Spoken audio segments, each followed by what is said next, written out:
Comunicação feita em Fátima, no dia 12 de maio, pelo cardeal Sudano. E, por fim, o comentário teológico, feito e assinado pelo cardeal Ratzinger, contendo uma explanação sintética sobre o lugar teológico da revelação pública e das revelações privadas na Igreja, seguido de uma tentativa de interpretação do segredo de Fátima. O cardeal Ratzinger, na conferência de imprensa da Sala Stampa, foi enfático ao afirmar que não se tratava de uma interpretação oficial, e que, portanto, de forma alguma a Santa Sé pretendia impô-la como tal, pelo que se deduz estar facultado aos estudiosos tentar aprofundá-la ou mesmo oferecer novas perspectivas de interpretação. Com quanta prudência e modéstia devem fazê-lo é supérfluo encarecer. De nossa parte, foi o que despretensiosamente procuramos fazer nos comentários com que acompanhamos o texto do terceiro segredo, no capítulo 2 deste trabalho, aduzindo conceitos da espiritualidade montfortiana, de São Luís Maria Graham de Montfort, bem como enriquecimentos desses conceitos produzidos pelo eminente pensador e homem de ação brasileiro, professor Plínio Corrêa de Oliveira, falecido em 1995. 2 artigos seus, de 1953 e 1958, respectivamente, que integram este volume, constituem autênticas glosas do terceiro segredo, feitas com 4 décadas de antecedência. Feita assim a publicação do segredo pela própria Congregação para a Doutrina da Fé, tal fato conferia, de certo modo, um caráter oficial à publicação do segredo, não, como salientamos acima, à interpretação que o acompanhava, conforme salientou o bispo de Leiria Fátima, D. Serafim de Sousa Ferreira e Silva, em entrevista ao semanário Alfa e Ômega, a Pudavenir, 27 de junho de 2000. Com isso, Fátima, sem perder o seu caráter de revelação particular, cresceu muito em importância aos olhos dos fiéis. E cresceu também em atualidade, como ressaltou o mesmo bispo de Leiria Fátima, ao responder a outra pergunta na mesma entrevista. O senhor acredita que, com este acontecimento da publicação do segredo, se fecha, de certo modo, o século XX? Eu não diria que se fecha algo, mas antes que se abre como uma janela de esperança sobre este século, a esperança de conversão pessoal de cada um de nós, da humanidade inteira, a fim de que se possa encontrar finalmente a paz, Loxit. Será o grande retorno da humanidade para Deus, a que nos referimos ao comentar a cena final do terceiro segredo, CFR capítulo 2 deste trabalho.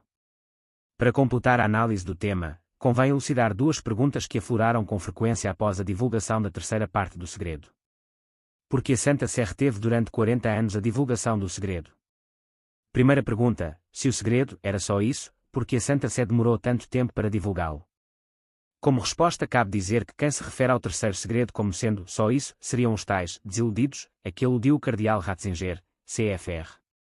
A mensagem de Fátima, pp 31 e 42, certamente não conseguiu penetrar o sentido misterioso e profundo de suas metáforas. O que, aliás, não surpreende, pois o mesmo cardeal Ratzinger sentiu essa dificuldade ao ressaltar, logo no início de seu comentário teológico, que se trata de uma cena descrita numa linguagem simbólica de difícil decifração, a mensagem de Fátima, p. 31.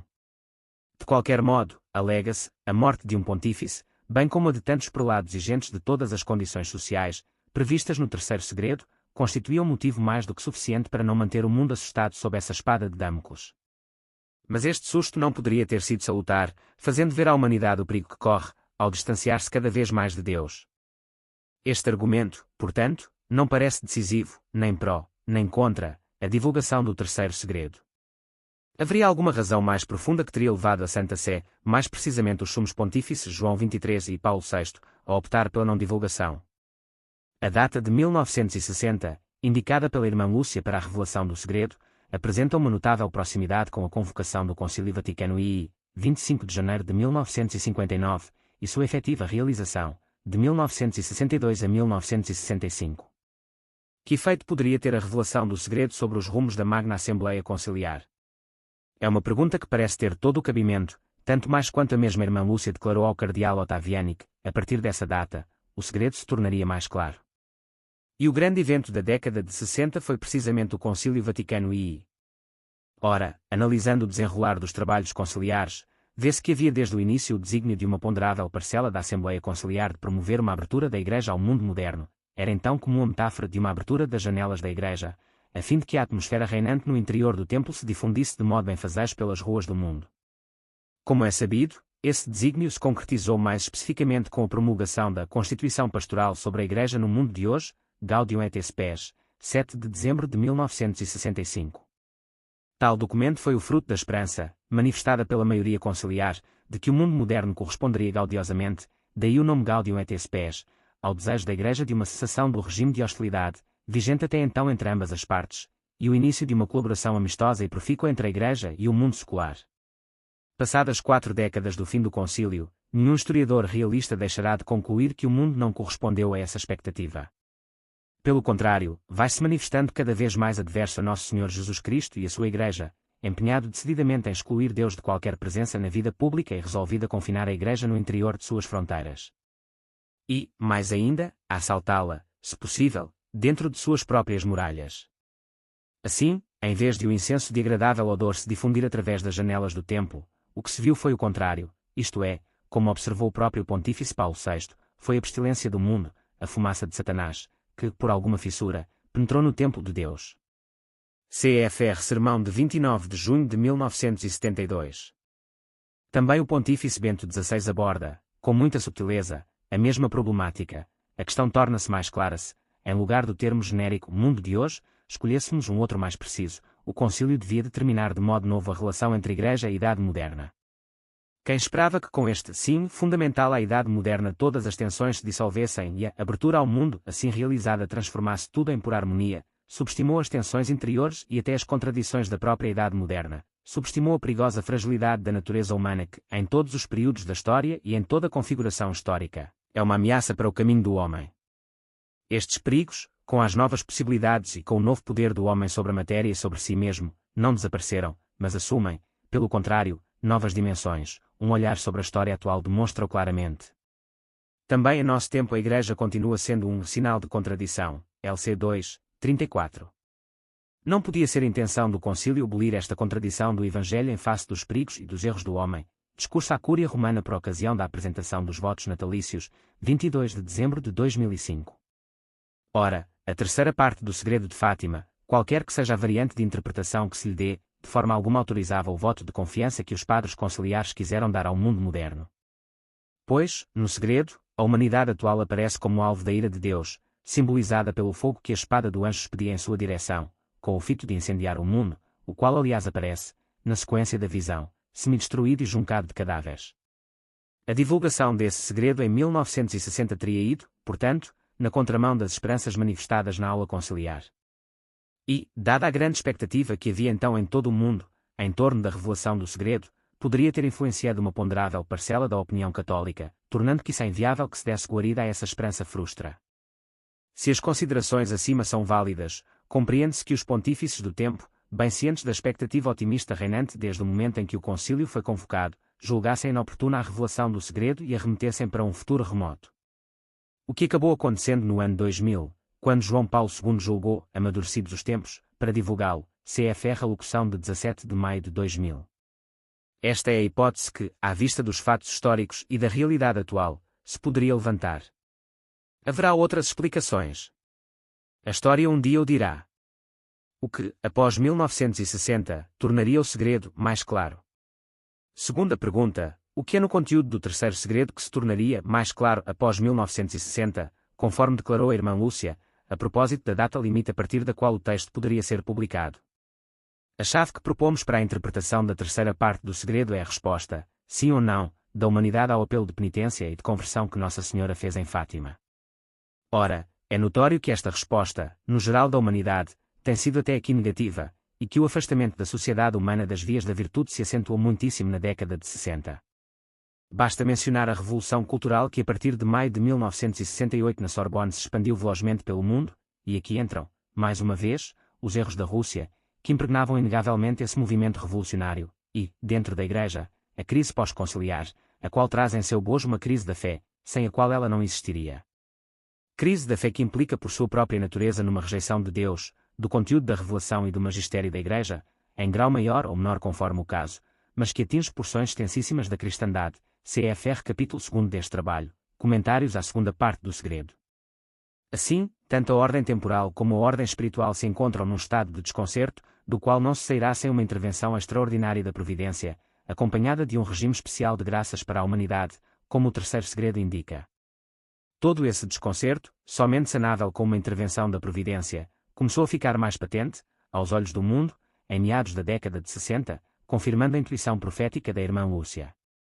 A consagração da Rússia ao Imaculado Coração de Maria. No dia 13 de junho de 1929, a irmã Lúcia teve uma esplêndida visão da Santíssima Trindade e do Imaculado Coração de Maria, durante a qual Nossa Senhora lhe comunicou que era chegado o momento em que queria que ela participasse à Santa Igreja o seu desejo da consagração da Rússia, e a sua promessa de a converter. É a própria irmã Lúcia quem escreve. Eu tinha pedido e obtido licença das minhas superioras e do confessor para fazer a hora santa das 11 à meia-noite, de quintas para sextas-feiras. Estando uma noite só, ajoelhei-me entre a balaustrada, no meio da capela, a rezar prostrada às orações do anjo. Sentindo-me cansada, ergui-me e continuei a rezá-las com os braços em cruz. A única luz era a da lâmpada. De repente iluminou-se toda a capela com uma luz sobrenatural, e sobre o altar apareceu uma cruz de luz que chegava até o teto. Numa luz mais clara, via-se na parte superior da cruz, uma face de homem com corpo até à cintura, o Padre Eterno, sobre o peito uma pomba de luz, o Divino Espírito Santo, e pregado na cruz o corpo de outro homem, Nosso Senhor Jesus Cristo. Um pouco abaixo da cintura, suspenso no ar, via-se um cálice e uma hóstia grande, sobre a qual caíam algumas gotas de sangue que corriam pelas faces do crucificado e de uma ferida do peito.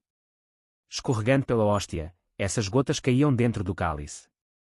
Sob o braço direito da cruz estava Nossa Senhora.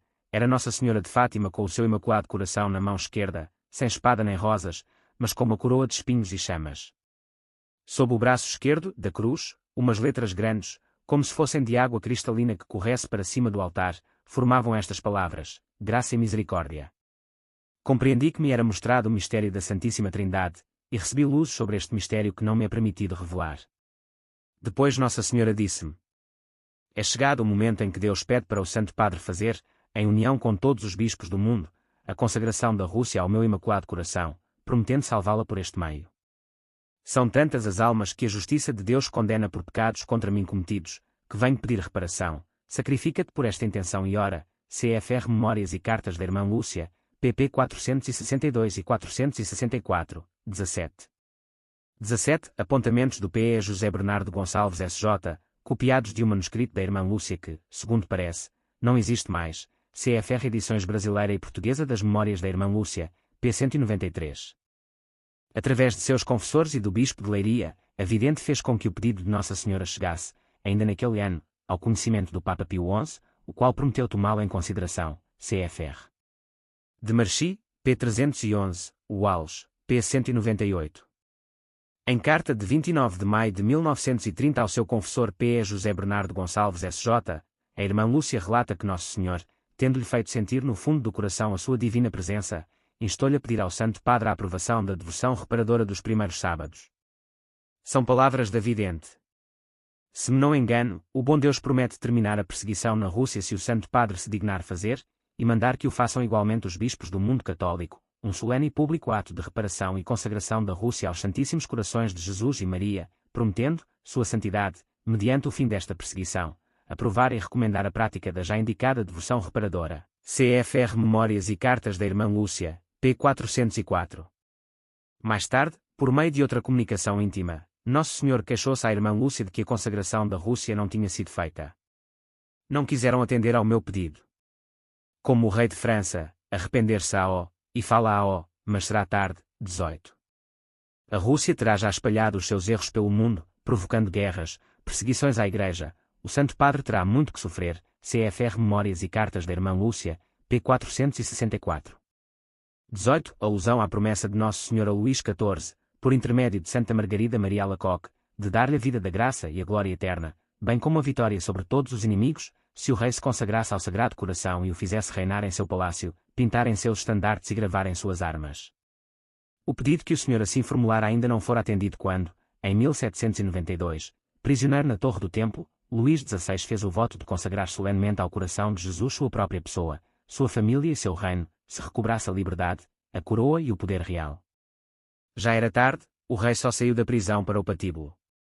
Em 21 de janeiro de 1935, em carta ao P.E. José Bernardo Gonçalves S.J., a irmã Lúcia declara que Nosso Senhor estava bastante descontente por não se realizar o seu pedido. CFR Memórias e Cartas da Irmã Lúcia, p. 412. Em carta ao mesmo P. Gonçalves, de 18 de maio de 1936, a irmã Lúcia esclarece. Fátima, página 3. A divulgação da terceira parte do segredo. Chegamos finalmente ao pontificado de João Paulo II, cujo interesse por Fátima não era recente, mas que cresceu muito de ponto após sofrer um sacrílego atentado justamente na data de 13 de maio, no ano de 1981. Tendo mandado vir o envelope com o segredo no dia 18 de julho desse ano, imediatamente se sentiu identificado com a figura do bispo vestido de branco, do qual fala o texto. A propósito, externou mais tarde a convicção de que foi uma mão materna que guiou a trajetória da bala e o Santo Padre agonizante deteve-se no limiar da morte, meditação com os bispos italianos em 13 de maio de 1994. Entretanto, nem por isso decidiu-se logo pela publicação. Só mais recentemente, declara sua santidade, ao parecerem-me já amadurecidos os tempos, julguei oportuno tornar público o conteúdo da chamada terceira parte do segredo, a locução na audiência geral de quarta-feira 17 de maio de 2000, Voz da Fátima N. Graus 933, 13 de junho de 2000. No dia 13 de maio de 2000, na esplanada do Santuário de Fátima, o cardeal Angelo Sudano, secretário de Estado, foi incumbido por João Paulo II de anunciar essa histórica decisão. Serviu de quadro de fundo para o anúncio e beatificação dos videntes Francisco e Jacinta, que o Santo Padre fazia nesse dia, tendo-se deslocado especialmente de Roma a Fátima para esse efeito. A publicação do segredo devia fazer-se acompanhada de um adequado comentário, segundo palavras do cardeal Sudano, do que ficou encarregada a Congregação para a Doutrina da Fé. Esta, no dia 26 de junho de 2000, deu a lume o documento intitulado A Mensagem de Fátima, distribuído com grande aparato publicitário na sala Stampa da Santa Sé e via internet, em 6 línguas, alemão, espanhol, francês, inglês, italiano e português. A sessão na sala Stampa, secretariada pelo porta-voz oficial da Santa Sé, Dr. Joaquim Navarro Valles, foi presidida pelo próprio cardeal Joseph Ratzinger, prefeito da congregação, acompanhado de Monsenhor Tarcísio Bertone, arcebispo emérito de Vercelli e secretário da congregação, e retransmitida ao vivo pela rede de TV estatal italiana e outras emissoras de TV de todo o mundo. O documento, do qual extraímos vários elementos do histórico acima apresentado, contém diversas peças da maior importância. A. Uma apresentação geral, feita por Monsenhor Bertone. B. O facsímile dos manuscritos da Irmã Lúcia referente às 3 partes do segredo de Fátima, a partir dos quais inferimos o formato do fólio do terceiro segredo, bem como a respectiva transcrição em caracteres tipográficos. C. Carta de 19 de abril de 2000 de João Paulo II à Irmã Lúcia, pedindo que respondesse, aberta e sinceramente, às perguntas sobre a interpretação do segredo que o secretário da Congregação para a Doutrina da Fé lhe faria em nome do Pontífice. D. Relatório do colóquio de Monsenhor Bertone e do Bispo de Leiria com a Irmã Lúcia no Carmelo de Coimbra, no dia 27 de abril. Quanto à outra pergunta, se será conveniente insistir para obter a consagração da Rússia, respondo quase o mesmo que das outras vezes tenho dito. Sinto que não se tenha já feito, mas o mesmo Deus que a pediu, é que assim o permitiu. Se é conveniente insistir? Não sei. Parece-me que, se o Santo Padre agora o fizesse, Nosso Senhor aceitava e cumpria a sua promessa, e, sem dúvida, seria um gosto que dava a Nosso Senhor e ao Imaculado Coração de Maria. Intimamente, tenho falado a Nosso Senhor do assunto, e há pouco perguntava-lhe por que não convertia a Rússia sem que Sua Santidade fizesse essa consagração, porque quero que toda a minha Igreja reconheça essa consagração como um triunfo do Coração Imaculado de Maria, para depois estender o seu culto e pôs, ao lado da devoção do meu Divino Coração, a devoção deste Imaculado Coração. Mas, meu Deus, o Santo Padre não me há de crer, se vós mesmo não me veis como uma inspiração especial. O Santo Padre. Ora muito pelo Santo Padre. Ele há de fazê-la, mas será tarde. No entanto, o Imaculado Coração de Maria há de salvar a Rússia. Está-lhe confiada, CFR Memórias e Cartas da Irmã Lúcia, pp 412 e 414. Como se vê, a Irmã Lúcia acompanha de perto o que se passa no mundo relativamente aos pedidos de Nosso Senhor e de Nossa Senhora. Mas nem sempre toma conhecimento dos fatos pelas vias de informação normais. Diz ela ao P. Gonçalves, em carta de 21 de janeiro de 1940. Coisas desse gênero, alguns artigos de revista que queriam que ela visse, só costumo ler o que os superiores determinadamente me mandam. De resto, as minhas superiores gostam que me conservem ignorância do que se vai passando, e eu sou contente, não tenho curiosidade. Quando Nosso Senhor quer que saiba alguma coisa, encarrega-se de me fazer conhecer. Tem para isso tantos meios. CFR Memórias e Cartas da Irmã Lúcia, p. 420. Ainda para o P. Gonçalves, ela escreve a 24 de abril de 1940. Ele, Nosso Senhor, se quiser, pode fazer que a causa ande depressa. Mas, para castigo do mundo, deixará que vá devagar. A sua justiça, provocada pelos nossos pecados, assim o exige. Desgosta-se, às vezes, não só pelos grandes pecados, mas também pela nossa frouxidão e negligência em atender aos seus pedidos. São muitos os crimes, mas, sobretudo, é muito maior agora a negligência das almas de quem ele esperava ardor no seu serviço. É muito limitado o número daquelas com quem ele se encontra. CFR Memórias e Cartas da Irmã Lúcia, pp 420 e 427. A Irmã Lúcia volta aos mesmos pensamentos em carta de 18 de agosto de 1940, sempre ao P. Gonçalves. Suponho que é do agrado de Nosso Senhor que haja quem se vá interessando, junto do seu vigário na terra, pela realização dos seus desejos. Mas o Santo Padre não o fará já. Duvida da realidade, e tem razão. O nosso bom Deus podia, por meio de algum prodígio, mostrar claro que é Ele que o pede, mas aproveita-se deste tempo para, com a sua justiça, punir o mundo de tantos crimes, e prepará-lo para uma volta mais completa para si. 19. A prova que nos concede é a proteção especial do Imaculado Coração de Maria, sobre Portugal, em vista da consagração que lhe fizeram. 20. 19. Na segunda parte do segredo, Nossa Senhora anunciou o triunfo de seu Imaculado Coração, a concretizar-se após o castigo com que Deus punirá o mundo pelos seus crimes. Neste documento, a Irmã Lúcia aluda uma volta mais completa, do mundo a Deus Nosso Senhor. O que confirma o que dissemos ao comentar a cena final do terceiro segredo, CFR capítulo 2, sobre o grande retorno da humanidade para Deus, como sendo a condição sine qua non para concretizar-se o reino de Maria profetizado por São Luís Maria Graham de Montfort em seu célebre tratado da verdadeira devoção à Santíssima Virgem e em sua não menos famosa oração abrasada. No reino de Maria, segundo esse santo, Nossa Senhora ocupará um papel centralíssimo em toda a vida das sociedades religiosa e temporal, exercendo um império especial sobre as almas, assim, verificar-se um esplêndido reflorescimento da Santa Igreja e da civilização cristã. A mensagem de Fátima é uma magnífica promessa de realização dessa visão profética ainda em nossos dias. 20. Em maio de 1936, o episcopado português reunido em Fátima fez o voto de voltar lá em Assembleia Plenária, se o seu país ficasse livre do perigo vermelho tão temerosamente próximo. A revolução comunista na Espanha poderia facilmente alastrar-se para o país vizinho. Conjurado inesperadamente esse perigo, os bispos de Portugal voltam à Cova da Iria no dia 13 de maio de 1938 e cumprem sua promessa, realizando uma solene cerimônia de ação de graças por aquilo que explicitamente reconheciam como miraculosa proteção da Santíssima Virgem à sua pátria. Na mesma ocasião renovaram a consagração da nação portuguesa ao Imaculado Coração de Maria, feita 7 anos antes, CFRP Moreira das Neves, às Grandes Jornadas de Fátima, in Fátima, Altar do Mundo, volume 2, pp 249-257. Em atenção a essa consagração, Nosso Senhor prometeu uma proteção especial a Portugal durante a Segunda Guerra Mundial, acrescentando que esta proteção seria a prova das graças que concederia às outras nações, como Portugal, lhe tivessem sido consagradas. CFR Memórias e Cartas da Irmã Lúcia, pp 436 e 438.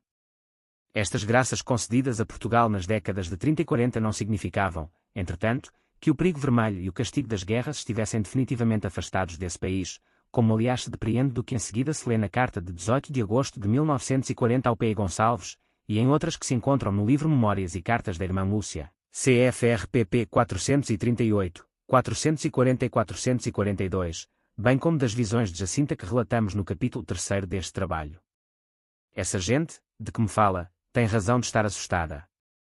Tudo isso nos aconteceria, se os nossos prelados não tivessem atendido aos pedidos do nosso bom Deus, e implorado tanto de coração a sua misericórdia e a proteção do Imaculado Coração da nossa boa Mãe do Céu. Mas na nossa pátria há ainda muitos crimes e pecados, e como agora é a hora da justiça de Deus sobre o mundo, é preciso que se continue a orar. Por isso, eu achava bem que incutissem nas pessoas, a par de uma grande confiança na misericórdia do nosso bom Deus e na proteção do Imaculado Coração de Maria, a necessidade da oração, acompanhada do sacrifício, sobretudo daquele que é preciso fazer para evitar o pecado. CFR Memórias e Cartas da Irmã Lúcia, p. 426. Em carta datada de 2 de dezembro de 1940, a Irmã Lúcia dirigiu-se diretamente ao Papa Pio XII, por ordem de seus diretores espirituais, pedindo que Sua Santidade se dignasse abençoar a devoção dos primeiros sábados e estendê-la por todo o mundo, acrescentando. Em 1929, Nossa Senhora, por meio de outra aparição, pediu a consagração da Rússia a seu Imaculado Coração, prometendo, por este meio, impedir a propagação de seus erros e a sua conversão. Em várias comunicações íntimas Nosso Senhor não tem deixado de insistir neste pedido, prometendo ultimamente, se Vossa Santidade se digna fazer a consagração do mundo ao Imaculado Coração de Maria, com menção especial pela Rússia, e ordenar que, em união com Vossa Santidade e ao mesmo tempo, a façam também todos os bispos do mundo, abreviar os dias de tribulação com que tem determinado punir as nações de seus crimes, por meio da guerra, da fome e de várias perseguições à Santa Igreja e a Vossa Santidade, CFR Memórias e Cartas da Irmã Lúcia, p. 436, de Marchi, p. 312, Galamba de Oliveira, p. 153. A resposta dos Papas ao pedido de consagração. No dia 31 de outubro de 1942, em rádio-mensagem a Portugal por ocasião do encerramento do ano jubilar das aparições de Fátima, Pio XII consagrou a Igreja e o gênero humano ao Imaculado Coração de Maria. Em 1943, a Irmã Lúcia teve outra revelação de Nosso Senhor, que ela assim relata em carta ao P. Gonçalves, no dia 4 de maio daquele ano. Tive, por ordem de sua chia, Revma, o bispo titular de Gurza, D. Manuel Maria Ferreira da Silva, que manifestar, ao Sr. Arcebispo de Valladolid, um recado de Nosso Senhor para os Srs. Bispos cá de Espanha, e outro aos de Portugal. Deus queira que todos ouçam a voz do bom Deus. Deseja que os de Espanha se reúnam em retiro e determinem uma reforma no povo, clero e ordens religiosas, que há alguns conventos. E muitos membros de outros. Entende? Deseja que se faça compreender às almas que a verdadeira penitência que ele agora quer e exige consiste, antes de tudo, no sacrifício que cada um tem de se impor para cumprir com os próprios deveres religiosos e materiais. Promete o fim da guerra para breve, em atenção ao ato que se dignou fazer Sua Santidade. Mas como ele foi incompleto, fica a conversão da Rússia para mais adiante. Se os senhores bispos da Espanha não atenderem aos seus desejos, ela será mais uma vez ainda o açoite com que Deus os pune. CFR Memórias e Cartas da Irmã Lúcia, p. 446. Em 7 de julho de 1952, por meio da Carta Apostólica Sacro Virgentiano, Pio XII consagrou os povos da Rússia ao Puríssimo Coração de Maria, ver o texto em Catolicismo, número 21, de setembro de 1952.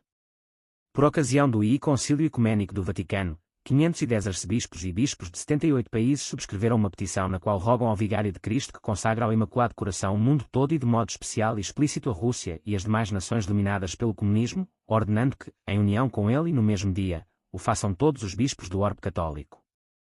O documento foi apresentado pessoalmente ao Santo Padre Paulo VI, pelo arcebispo de Diamantina, D. Geraldo de Proença Saigaldo, em audiência particular de 3 de fevereiro de 1964, ver a íntegra do documento no número 159 de Catolicismo, de março de 1964. O Papa Paulo VI, ao encerrar a II sessão do Concílio Vaticano II, no dia 21 de novembro de 1964, confiou o gênero humano ao Imaculado Coração de Maria, no mesmo ato em que, aplaudido de pé pelos padres conciliares, proclamou Nossa Senhora Mater Ecclesia, CFR Insegnamento de Paulo V, volume 2, 1964, p. 678. João Paulo II fez 2 consagrações do mundo ao Imaculado Coração de Maria, uma em Fátima, no dia 13 de maio de 1982, e outra em Roma, em 25 de março de 1984. Ambas as consagrações foram precedidas de um convite do Pontífice aos bispos para se unirem a ele nesses atos. Não há, porém, dados positivos para avaliar até que ponto os bispos do mundo inteiro realizaram a consagração em união com o Papa, nem em 1982, nem em 1984.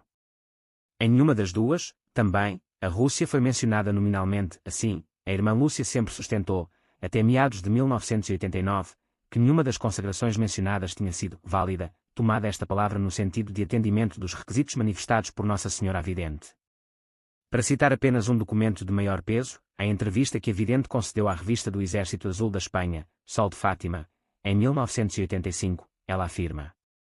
Pergunta: João Paulo II convidou todos os bispos a se associarem à consagração da Rússia que ele efetuaria em Fátima no dia 13 de maio de 1982 e que repetiu no final do Ano Santo, em 25 de março de 1984 em Roma, diante da imagem autêntica de Fátima. Não foi feito o que Nossa Senhora pediu em Tai. Resposta: não houve a participação de todos os bispos nem foi mencionada a Rússia. Pergunta: de modo que não se fez a consagração conforme pediu a Santíssima Virgem? Resposta: não. Muitos bispos não deram importância a este ato. Sol de Fátima, Madrid, número 103, setembro-outubro de 1985, p. 8.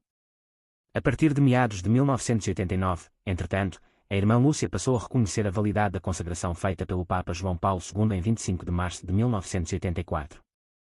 Assim, por exemplo, na apresentação do opúsculo A Mensagem de Fátima, Monsenhor Bertone cita uma carta da vidente de 8 de novembro de 1989, na qual ela afirma categoricamente: sim, a consagração está feita tal como Nossa Senhora a pediu, desde o dia 25 de março de 1984, obra cite, p. 8. E no colóquio com a vidente em 17 de novembro de 2001, no Carmelo de Coimbra, a uma interpelação do mesmo Monsenhor Berton, ela responde: já disse que a consagração desejada por Nossa Senhora foi feita em 1984, e foi aceita no céu. Boletim da Sala Stampa do Vaticano de 20 de dezembro de 2001. Seria bem o momento de perguntar se a expressão foi aceita no céu correspondia a uma dedução pessoal da vidente, ou a alguma iluminação sobrenatural. Esse ponto, entretanto, ficou sem esclarecimento. Uma tão brusca mudança de posição da irmã Lúcia deixou perplexos os peritos, aderindo uns à nova posição, preferindo outros a ter-se aos seus pronunciamentos anteriores. O assunto é por demais complexo e extenso para o elucidarmos aqui. Bastaria de momento observar que, ao pronunciar-se sobre o eventual relacionamento dessa consagração com os espetaculares acontecimentos ocorridos no leste europeu, com o aparente desmoronamento do comunismo, principalmente no segundo semestre de 1989, relacionamento esse que parece estar na raiz da mudança de posição da vidente, sempre se entendeu que a irmã Lúcia estava emitindo uma opinião particular, e não transmitindo uma revelação sobrenatural. Não obstante, interpelado por um jornalista, em 2004, se a irmã Lúcia viu Nossa Senhora outras vezes, depois das famosas aparições de 1917, o cardeal Berton, já arcebispo de Gênova, respondeu afirmativamente, dando como exemplo uma aparição na qual Nossa Senhora lhe manifestou ter acolhido de bom grado a consagração feita, em 1984, por João Paulo II, do mundo e da Rússia, ao seu coração imaculado, CFR Giuseppe de Carli, Eminenza, me permette, PM, 2004, p. 128. Nos relatos dos colóquios que Monsenhor Berton teve com a irmã Lúcia, em 27 de abril de 2000, e depois em 17 de novembro de 2001, não consta nenhuma referência à mencionada aparição, apesar de esses relatos terem sido circunstanciados e cuidadosos, CFR. A mensagem de Fátima, pp 27, 28, Boletim da Sala Stampa da Santa Sede 20 de dezembro de 2001. Ora, seria normal que uma informação tão fundamental para a completa elucidação do assunto, como uma aparição de Nossa Senhora à irmã Lúcia, constasse, com todos os pormenores, data, lugar e circunstâncias em que se deu etc., nos referidos relatos. Considerado o empenho que a Santa Sé põe em que cessem as petições procedentes de diversas partes do mundo visando uma formal consagração da Rússia, seria de toda conveniência que esse dado decisivo fosse previamente esclarecido junto à sua eminência, que atualmente ocupa um dos postos mais elevados na hierarquia da Igreja, como é o cargo de Secretário de Estado. Fazemos votos de que isso seja reverentemente feito, por quem de direito, no momento adequado. As exéquias da irmã Lúcia comoveram o mundo. No dia 13 de fevereiro de 2005, Nossa Senhora chamou a si a irmã Lúcia, aos 97 anos de idade, completaria 98 no dia 22 de março seguinte. A notícia comoveu o mundo e fez afluir uma multidão incalculável ao Carmelo de Coimbra, o que representava uma espera de mais de 3 horas para desfilar diante dos despojos mortais da vidente. O fato era cheio de significado, a última testemunha das aparições encerrava sua missão neste mundo. Um fiel exprimiu o sentimento geral com as seguintes palavras: agora eu me sinto só. É como se uma proteção que eu tinha tivesse desaparecido. Eu sinto necessidade de rezar pelo mundo, Apud Luís do Faur, a morte da irmã Lúcia e as profecias de Fátima, In Catolicismo, São Paulo, número 651, março de 2005, p. 22. O acontecimento pôs em foco, mais uma vez, a mensagem de Fátima, cuja atualidade está longe de se extinguir, posto que os prognósticos nela contidos sobre o futuro da humanidade ainda estão em grande parte por se realizar, conforme mostramos detidamente ao longo deste trabalho. As exéquias se realizaram no próprio Carmelo de Coimbra, onde foi provisoriamente inumada. No ano seguinte, no dia 19 de fevereiro de 2006, 100.000 peregrinos de todas as partes de Portugal e de pelo menos 12 países acompanharam comovidos a cerimônia de trasladação dos restos mortais da vidente para a Basílica de Fátima. Ali, de há muito lhe estava preparado um lugar, no lado esquerdo do transepto, alinhado com a sepultura da Beata Jacinta. Simetricamente, do outro lado do transepto, repousam os restos mortais do Beato Francisco. Como o dos dois outros videntes, a lápide da irmã Lúcia diz, singelamente, Irmã Maria Lúcia de Jesus e do Coração Imaculado, a quem Nossa Senhora apareceu. Apêndice 1. Apêndice 1. Consulta sobre a terceira parte do segredo apresentada à Congregação para a Doutrina da Fé. 1. Carta do autor a Monsenhor Tarcísio Berton. Em 25 de setembro de 2001, o autor dirigiu ao Excelentíssimo Reverendíssimo Monsenhor Tarcísio Berton SDB, DD Secretário da Congregação para a Doutrina da Fé, a seguinte carta. É conhecida em todo o orbe católico a destacada participação de Vossa Excelência nos episódios que culminaram na histórica sessão de 26 de junho do ano passado, em que a Congregação para a Doutrina da Fé, por determinação de SS.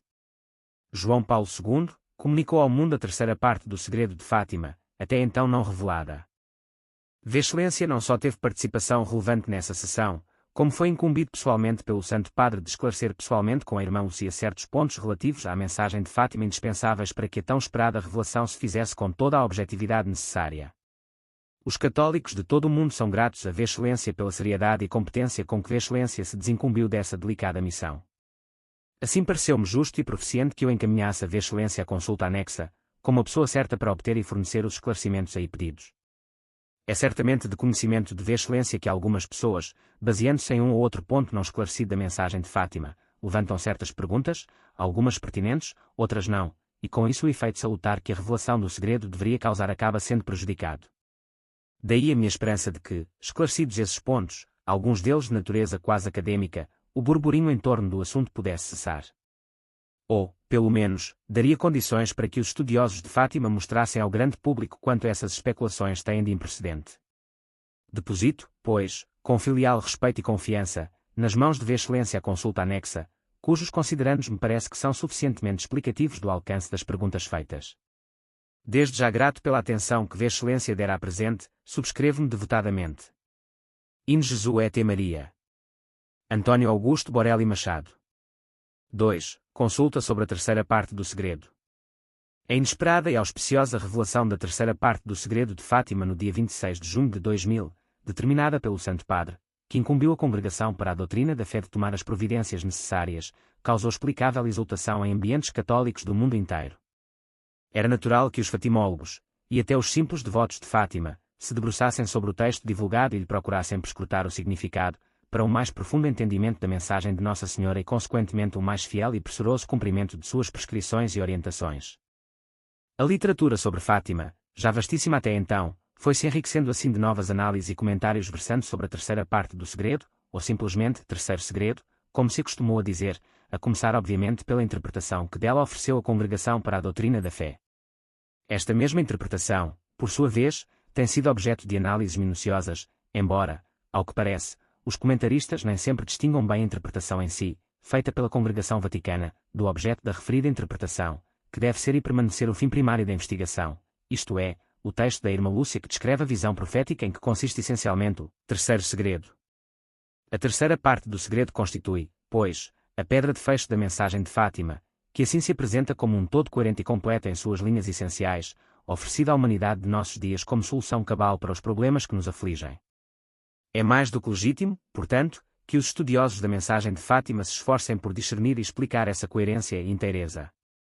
A testemunha por excelência das aparições é a evidente superstite, isto é, a irmã Lúcia, à qual todos os devotos e estudiosos de Fátima se referem com a máxima veneração e reverência, como privilegiada confidente da Virgem.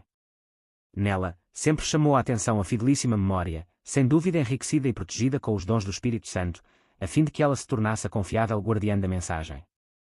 Ora, debruçando-se com essa máxima veneração e reverência sobre os textos da irmã Lúcia, os estudiosos se deram conta de que, com a revelação do terceiro segredo, alguns pontos não ficaram inteiramente claros, necessitando um esclarecimento. É o objeto da presente consulta, que respeitosamente submetemos à Congregação para a Doutrina da Fé, para que ela dê o encaminhamento que julgar conveniente. Onde se encaixa a terceira parte do segredo? 1. Ao terminar a narração do segundo segredo, a irmã Lúcia põe nos lábios de Nossa Senhora as seguintes palavras: isto não o digais a ninguém. Ao Francisco, sim, podeis dizê-lo. Esta frase foi dita por Nossa Senhora antes ou depois da visão que constitui o terceiro segredo. Qual o significado da omissão, na memória, da frase conclusiva do segundo segredo? 2. A frase conclusiva do segundo segredo, em Portugal se conservará sempre o dogma da fé, aparece na memória da irmã Lúcia, porém não na memória. É sabido que os videntes são frequentemente favorecidos com um regime especial de graças e inspirações do Espírito Santo, seja para o bem da Igreja, seja para o próprio bem espiritual.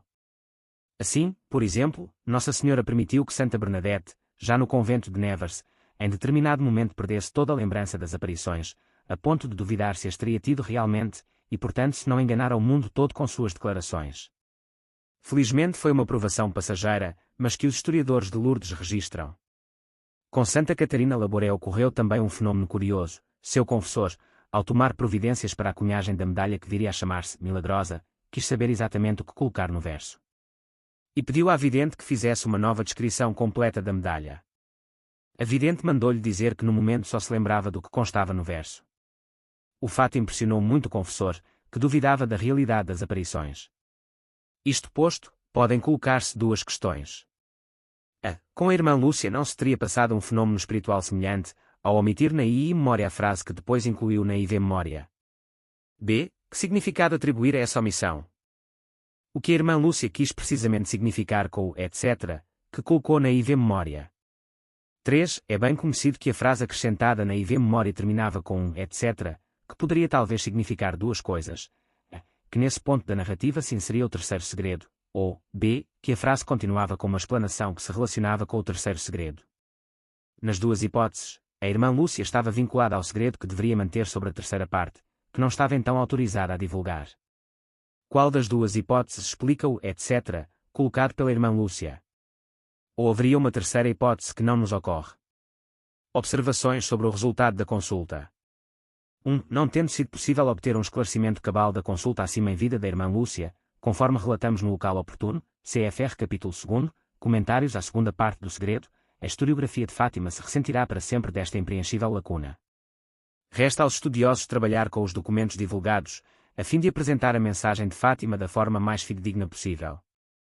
2. O leitor terá notado que, na consulta, fizemos seguir ao etc. o sinal gráfico de reticências, as quais entretanto não aparecem no facsímile dos manuscritos da irmã Lúcia, CFR IV memória, p. 340. De onde surgiram, então, tais reticências? O P.E. Joaquim Maria Alonso CMF foi que as colocou no seu valioso estudo A Verdade sobre El Secreto de Fátima, p. 25.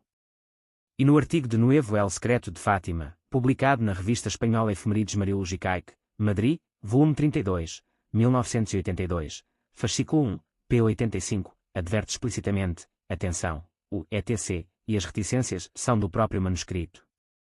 O mesmo ele repete no livro Doutrina Y Espiritualidade del Mensagem de Fátima, Arias Montana Editores, Madrid, 1990, p. 274.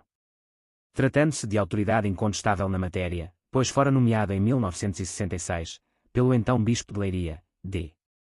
João Pereira Venâncio, para empreender a tão esperada História Crítica de Fátima, CFR Documentação Crítica de Fátima, volume 1, PVI, trabalho que se consagrou até sua morte em 1981, era de supor que ele tivesse em mãos o original dos manuscritos da irmã Lúcia onde as referidas reticências estivessem visíveis.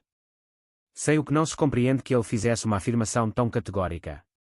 Curiosamente, aliás, há um vazio no manuscrito, onde elas caberiam perfeitamente, precisamente entre as palavras dogma da fé etc., e isto não o digais a ninguém. O fato é que, como foi dito, elas não aparecem nas reproduções impressas até aqui oferecidas ao público. Que teria acontecido? Ter-se esvaecido a tinta do manuscrito, a ponto de elas se terem tornado invisíveis. É um fenômeno que acontece com frequência em documentos antigos, seja devido à natureza da tinta, do papel, ou às condições de conservação do documento. Como a Congregação para a Doutrina da Fé não desceu a nenhum aspecto técnico sobre o estado de conservação dos manuscritos da irmã Lúcia, esse importante detalhe fica, por enquanto, sem esclarecimento. Ora, a existência dessas reticências não é irrelevante, pois reforçaria muito a ideia, introduzida pelo etc., de que a frase, em Portugal, fosse seguida de uma explanação, tanto mais quanto, sem essa sequência, ela parece ficar suspensa no ar, CFR capítulo 2, comentários à segunda parte do segredo. Ao incluir as reticências na consulta acima, tínhamos a esperança de que sua existência fosse deslindada, pois, ao ser interrogada sobre a frase em questão, a irmã Lúcia talvez pudesse explicar porque as teria colocado. Não lhe tendo sido feita a pergunta, fica-se diante de mais uma dúvida, a existência ou não das reticências, que somente um estudo técnico do manuscrito poderia eventualmente dissipar.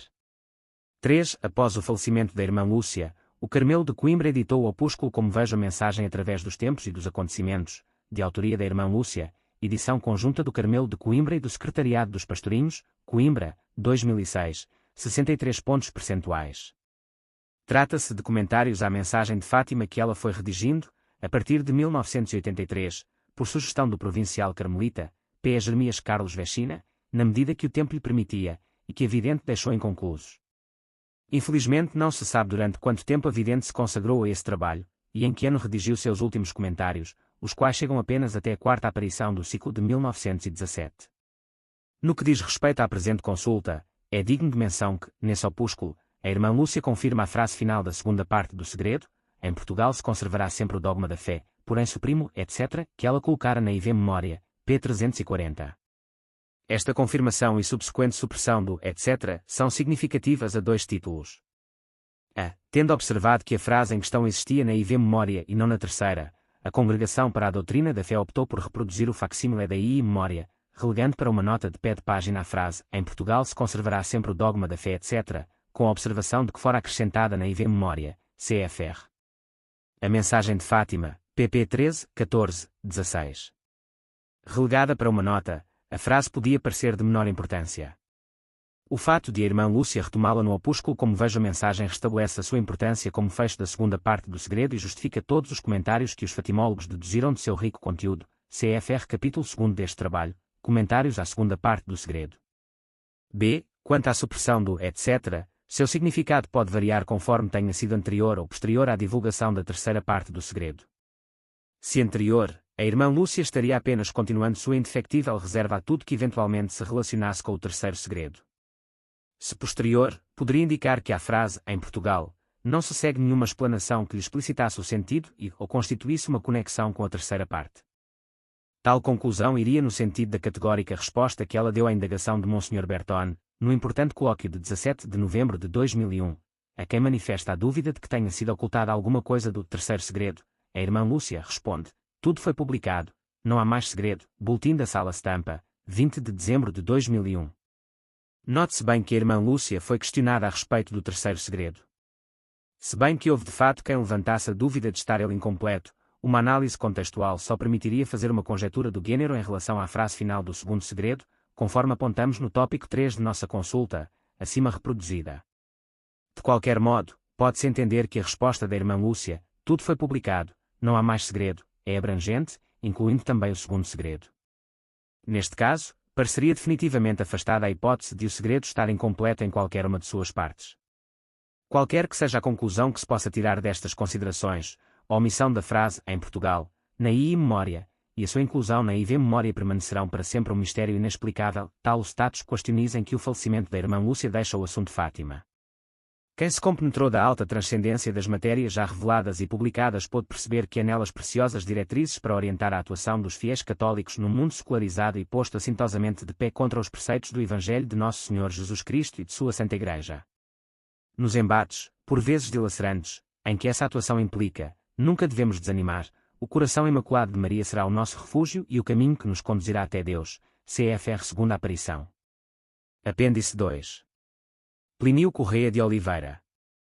Publicada em Catolicismo, número 29, maio de 1953, o presente artigo constitui uma autêntica glosa do terceiro segredo, feita com mais de 4 décadas de antecedência. A esse título, são reproduzidos a seguir seus principais tópicos. A sociedade humana apresentava na primeira parte deste século, isto é, até 1914, aspecto brilhante. O progresso era indiscutível em todos os terrenos. A vida econômica tinha alcançado uma prosperidade sem precedentes. A vida social era fácil e atraente. A humanidade parecia caminhar para a Era de Ouro. Alguns sintomas graves, entretanto, destoavam das cores risonhas deste quadro. Havia misérias materiais e morais. Mas poucos eram os que mediam em toda a sua extensão a importância destes fatos. A grande maioria esperava que a ciência e o progresso resolvessem todos os problemas. A Primeira Guerra Mundial veio opor um desmentido terrível a estas perspectivas. Em todos os sentidos, as dificuldades se agravaram incessantemente até que, em 1939, sobreveio a Segunda Guerra Mundial. E assim chegamos à condição presente, em que se pode dizer que não há sobre a Terra uma só nação que não esteja a braços, em quase todos os campos, com crises gravíssimas. Em outras palavras, se analisamos a vida interna de cada nação, notamos nela um estado de agitação, de desordem, de desbragamento de apetites e ambições, de subversão de valores, que se já não é a anarquia franca, em todo caso caminha para lá. Nenhum estadista de nossos dias soube ainda apresentar remédio que corte o passo a este processo mórbido de envergadura universal. O elemento essencial das mensagens de Nossa Senhora e do Anjo de Portugal em Fátima, no ano de 1917, consiste exatamente em abrir os olhos dos homens para a gravidade dessa situação, em lhes ensinar sua explicação à luz dos planos da providência divina, e a indicar os meios necessários para evitar a catástrofe. É a própria história de nossa época, mais do que isto, o seu futuro, que nos é ensinado pela Mãe de Deus. O Império Romano do Ocidente se encerrou com um cataclismo iluminado e analisado pelo gênio de um grande doutor, foi Santo Agostinho. O ocaso da Idade Média foi previsto por um grande profeta, São Vicente Ferrer. A Revolução Francesa, que marca o fim dos tempos modernos, foi prevista por outro grande profeta, e ao mesmo tempo grande doutor, São Luís Maria Graham de Montfort. Os tempos contemporâneos, que parecem na iminência de se encerrar com nova crise, têm um privilégio maior. Veio Nossa Senhora falar aos homens. Santo Agostinho não pôde senão explicar para a posteridade as causas da tragédia que presenciava. São Vicente Ferrer e São Luís Graham de Montfort procuraram em vão desviar a tormenta, os homens não os quiseram ouvir. Nossa Senhora há um tempo explica os motivos da crise, e indica o seu remédio, profetizando a catástrofe caso os homens não a ouçam. De todo ponto de vista, pela natureza do conteúdo como pela dignidade de quem as fez, as revelações de Fátima sobrepujam pois tudo quanto a providência tem dito aos homens na iminência das grandes borrascas da história. Os diversos pontos das revelações relativos a este tema constituem propriamente o elemento essencial das mensagens. O mais, por importante que seja, constitui mero complemento. Apêndice 3. Primeiro marco do ressurgimento contra-revolucionário. Plínio Corrêa de Oliveira. O presente artigo, escrito a propósito do centenário das aparições de Nossa Senhora em Lourdes, foi publicado em Catolicismo, número 86, fevereiro de 1958. Nele, o insigne pensador e líder católico brasileiro de projeção mundial Plínio Corrêa de Oliveira analisa a missão de Maria Santíssima na restauração da civilização cristã e na derrota da Revolução, entendida tal palavra como a define o mesmo preclaro autor em sua obra-prima Revolução e Contra-Revolução, isto é, como o processo multissecular de afastamento do mundo ocidental dos princípios do Evangelho. Seus comentários sobre o estado de mal-estar em que, devido ao pecado, se encontra a humanidade, e os profundos anseios que esta tem por algo de diferente, relacionam-se intimamente com a terceira parte do Segredo de Fátima, publicada 4 décadas depois. Após se referir à proclamação dos dogmas da Imaculada Conceição e da infalibilidade papal, e às medidas de São Pio X sobre a comunhão frequente, escreve o professor Plínio Corrêa de Oliveira, os subtítulos são nossos. O inimigo, mais forte do que nunca. Mas, poder-se-ia perguntar, o que resultou daí, para a luta da Igreja com seus adversários externos?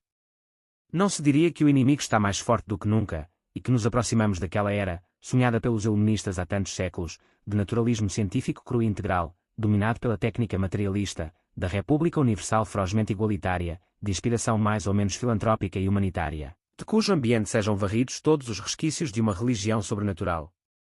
Não está aí o comunismo, não está aí o perigoso deslizar da própria sociedade ocidental, pretensamente anticomunista, mas que no fundo também caminha para a realização deste ideal. O mundo inteiro geme nas trevas e na dor. Sim.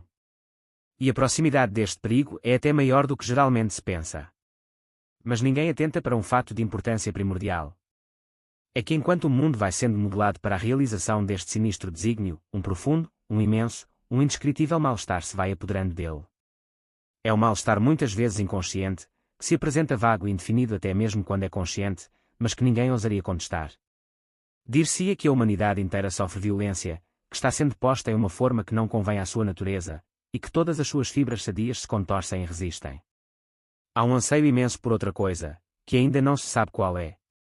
Mas, enfim, fato talvez novo desde que começou, no século XV, o declínio da civilização cristã, o mundo inteiro geme nas trevas e na dor, precisamente como o filho pródigo quando chegou ao último da vergonha e da miséria, longe do lar paterno. No próprio momento em que a iniquidade parece triunfar, há algo de frustrado em sua aparente vitória. A experiência nos mostra que é de descontentamentos assim que nascem as grandes surpresas da história. À medida que a contorção se acentuar, acentuar-se-á o mal-estar. Quem poderá dizer que magníficos sobressaltos daí podem provir? No extremo do pecado e da dor, está muitas vezes, para o pecador, a hora da misericórdia divina.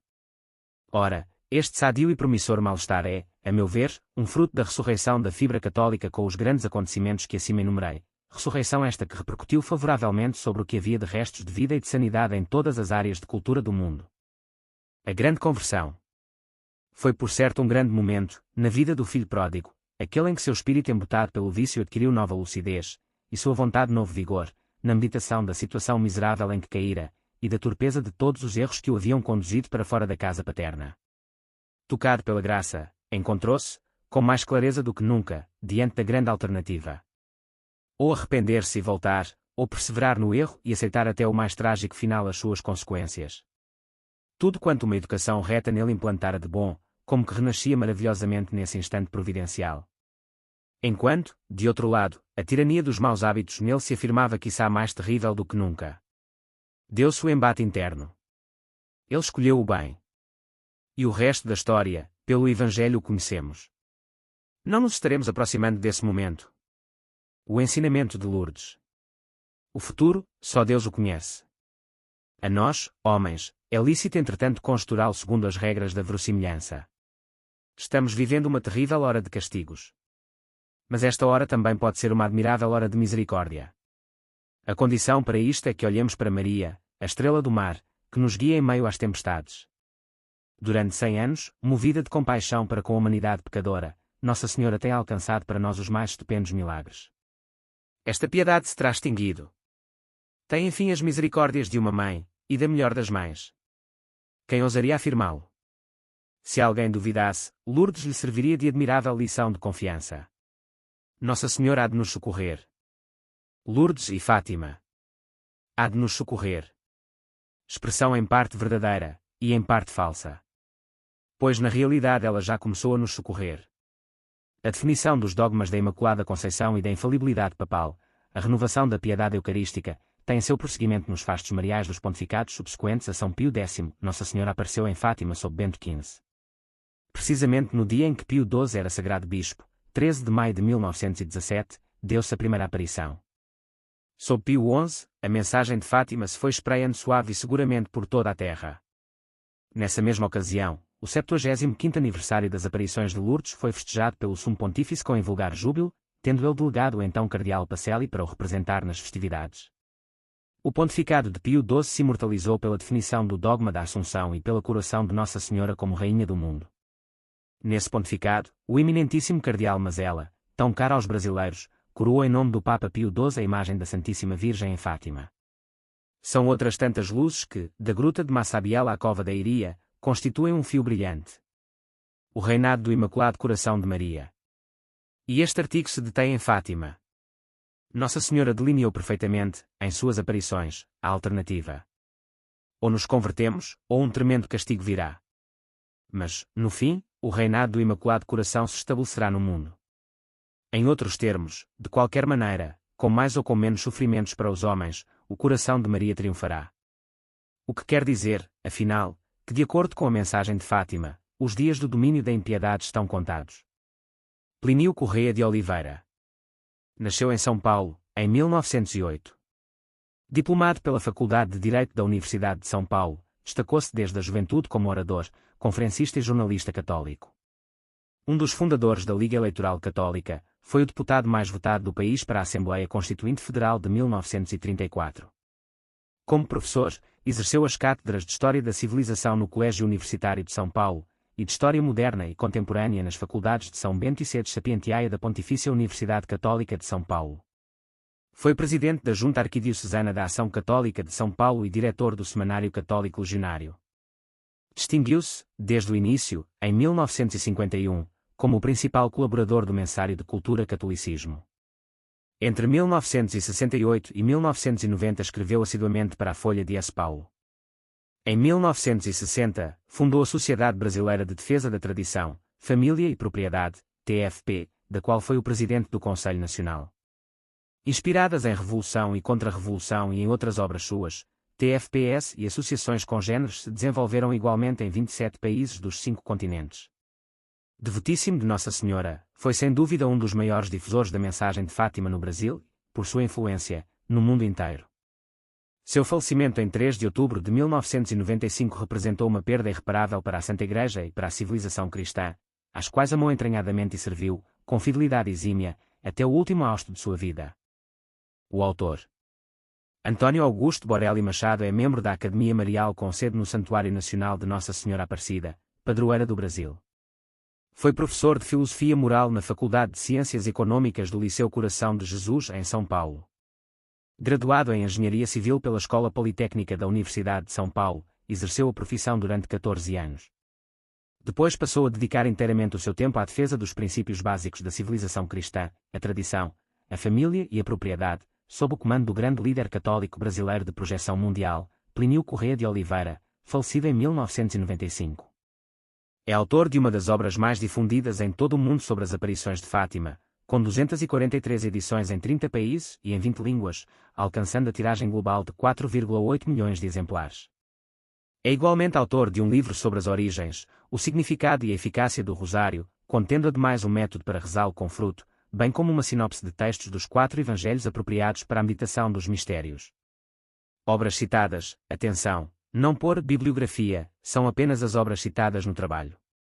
Obras citadas: Memórias e Cartas da Irmã Lúcia, introdução e notas pelo P. Dr. António Maria Martins S.J., composição e impressão de Simão Guimarães, Filhos, Limitada, Depositária, L. Porto, 1973. Edição em facsímile dos manuscritos da Irmã Lúcia, nas páginas pares, nas páginas ímpares, em 3 colunas, o texto em português composto em caracteres tipográficos, e as correspondentes traduções para o francês e o inglês. Em outra edição da mesma obra aparecem as traduções para o italiano e o espanhol.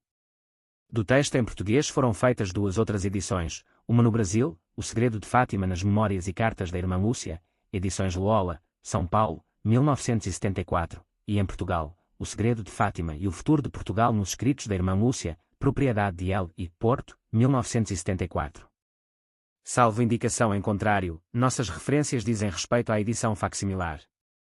Documentação Crítica de Fátima, Serviço de Estudos e Difusão, SESDI, Santuário de Fátima, P. Dr. Luciano Coelho Cristino, Diretor, Volume 1, 1992, Volume 2, 1999, Volume II, 1, 2002, Volume II, 2, 2004, Volume II, 3, 2005, Volume IV, 1, 2006.